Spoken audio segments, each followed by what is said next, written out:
What's up, guys? Thanks for tuning in. Today we're going to discuss a topic that is very controversial, though many would be surprised to find out how controversial it really is. It's the question of, did Jesus ever claim to be God? Now, many Christians would obviously say yes. However, Muslims and many historians both continue to say that Jesus never claimed to be God. Many Christians are usually ready for this debate, and they have a whole host of verses ready to, throw out where Jesus claims to be God. But the problem is that most of these verses that Christians use to prove the divinity of Jesus come from the Gospel of John. And many historians would actually reject the historical reliability of the Gospel of John. And so they say that anything from the Gospel of John, any verses where Jesus basically claims to be God, don't actually count as historical. Now, you could make the case that Jesus claimed to be God by arguing that the Gospel of John really is historical, but proving that the Gospel of John is historically reliable is probably a lot harder than just proving that Jesus claimed to be God in the other Gospels, and that these Gospels reliably record Jesus' statements. So today we're going to look at, what does the historical evidence really say? Did Jesus, the historical Jesus, claim to be God? Do our earliest sources show Jesus claiming to be God? And if they do, are these sources historically reliable? And how can we know that? So let's start with a thought experiment. Try to think of any statement by Jesus where he claims to be God, but don't use the Gospel of John. Okay?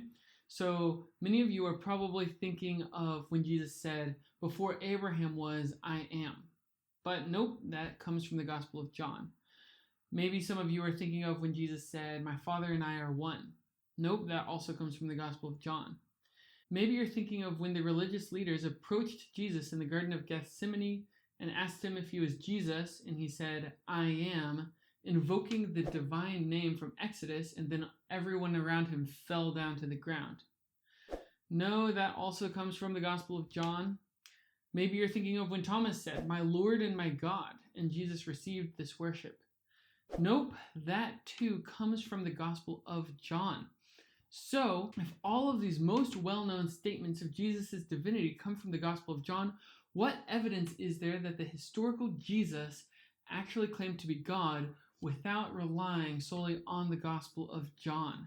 Can it be done? Well, today I'm going to be arguing that the historical Jesus really did claim to be God. Skeptics like Bart Ehrman and Dale Martin of Yale University and other critical historians usually would say that Jesus did not think of himself as God, but rather that he was an apocalyptic prophet or preacher who is basically preaching that the end of the world was about to come.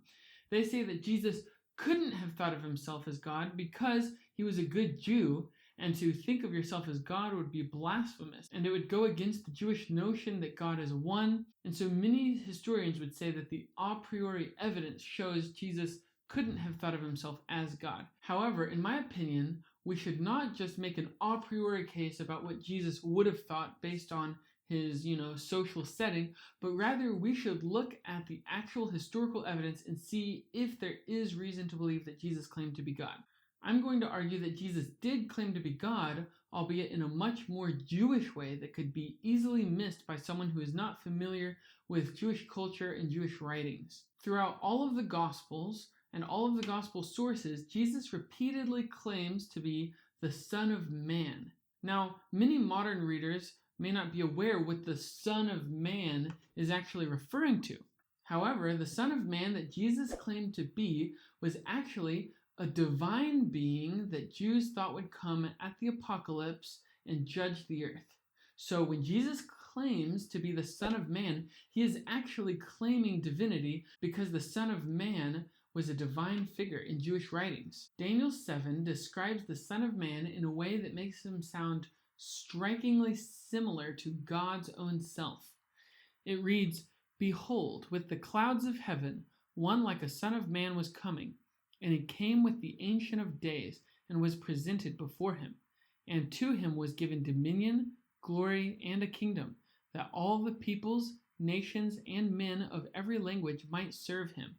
His dominion is an everlasting dominion which will not pass away, and his kingdom is one which will not be destroyed.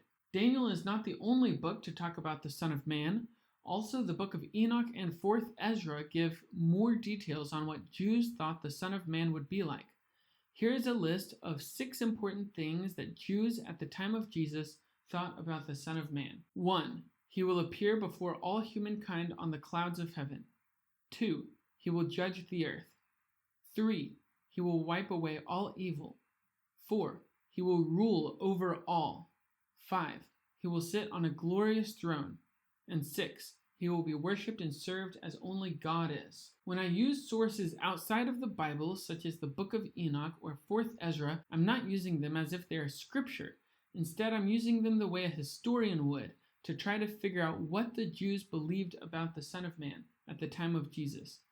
Some of these descriptions of the Son of Man show that Jews thought of the Son of Man as divine.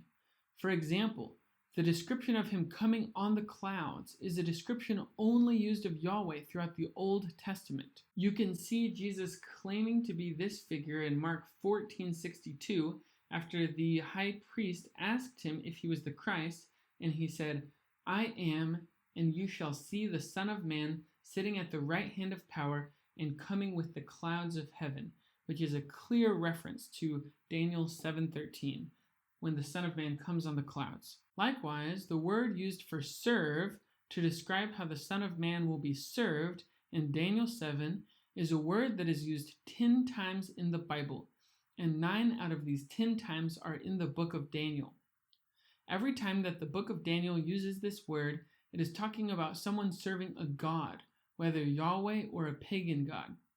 Therefore, since Daniel says that the Son of Man will be served by everyone in the earth, Daniel is saying that everyone will be serving him as a divine figure. Furthermore, the Septuagint translates the passage by saying that the Son of Man was coming as the Ancient of Days, meaning that the Son of Man was coming as God's own self. This shows that there was a very prominent interpretation which saw the Son of Man as divine. Therefore, it is clear from the descriptions of the Son of Man in Jewish literature that Jews considered the Son of Man to be a divine figure who is akin to Yahweh and worthy to be served and worshipped.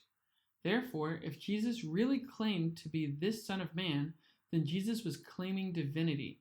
The question then becomes, did the historical Jesus really claim to be this Son of Man? When trying to figure out what the historical Jesus really said and did, historians don't usually just take the Gospels at face value. Instead, they use a range of criteria of authenticity. One of the most important criteria they use is called multiple attestation, meaning that the more historical sources that record Jesus saying something, the more likely that he really said that thing. Interestingly, all 4 Gospels record Jesus referring to himself as the Son of Man. However, critical scholars actually have methods for breaking the Gospels down into their separate sources.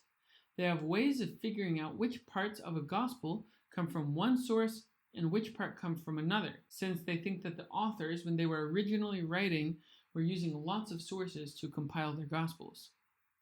They have given these different sources names: M, L, Q, and Mark. The Gospel of John is usually considered a separate source as well. Likewise, Paul's letters occasionally include information about the historical Jesus that are considered separate sources. All of these are the most important early sources that give information on the historical Jesus. Therefore, if a saying of Jesus occurs in more than one of these sources, this adds to the historical reliability of that saying. Interestingly, every single one of our gospel sources independently records Jesus identifying himself as the Son of Man. These sources are not just recording the same sayings of Jesus in which he claims to be the Son of Man. Instead, each gospel source gives different sayings of Jesus in which he claims to be the Son of Man. Therefore, the gospel sources are not simply copying each other's sayings, but reporting independent historical information that Jesus identified himself as the Son of Man. This is the strongest form of evidence that historians could hope for when trying to learn what Jesus really said. It wasn't just 1 or 2 sources, in which Jesus claims to be the Son of Man, it was every single historical source. While this doesn't prove for certain that Jesus claimed to be the Son of Man, it makes it the most probable explanation based on the preponderance of the evidence. However, Jesus did not simply claim to be any old Son of Man. Rather, in every single gospel source, Jesus identifies the Son of Man as the apocalyptic figure from Daniel 7. Jesus is identifying himself as the divine figure that Jews believed would come in the eschaton. Therefore, our very best historical evidence suggests that Jesus considered himself to be divine in some sense. While Jesus doesn't go through and carefully explain the exact nature of his divinity as clearly as other parts of the Bible do, at least we can say historically that Jesus considered himself to be divine. One last piece of historical evidence to support the claim that Jesus believed himself to be the Son of Man from Daniel 7 comes from our very earliest Christian text, written long before any of the Gospels. Our earliest Christian writing is Paul's first epistle to the Thessalonians. Historians agree that this letter was written by Paul, and they also agree that Paul personally knew some of Jesus' disciples, as he claims in Galatians. In this letter, Paul says that Jesus will return again on the clouds, making the same claim that Daniel makes about the Son of Man. Paul says that this information comes from the word of the Lord, which is another way of saying that this information is coming from a saying of Jesus. Since Paul personally knew the disciples, he likely was told his sayings of Jesus from the disciples. Therefore, our very earliest Christian writing records a saying that links back to the historical Jesus and that identifies Jesus as the apocalyptic Son of Man. Our very best and earliest historical evidence shows that Jesus believed he was the divine Son of Man from Daniel 7. Therefore, since every single gospel source we have, and our very earliest Christian sources that link directly to the disciples, all suggest that Jesus claimed to be the divine Son of Man, the historical evidence shows that this is the most probable explanation. Therefore, the historical Jesus really did claim to be God. Thank you so much for watching. I'm going to be putting out videos like this as often as I can, so if you want to help the channel grow and you want to keep up with the information that I'm putting out there, please subscribe, like, comment, hit the bell notification, etc., etc., etc.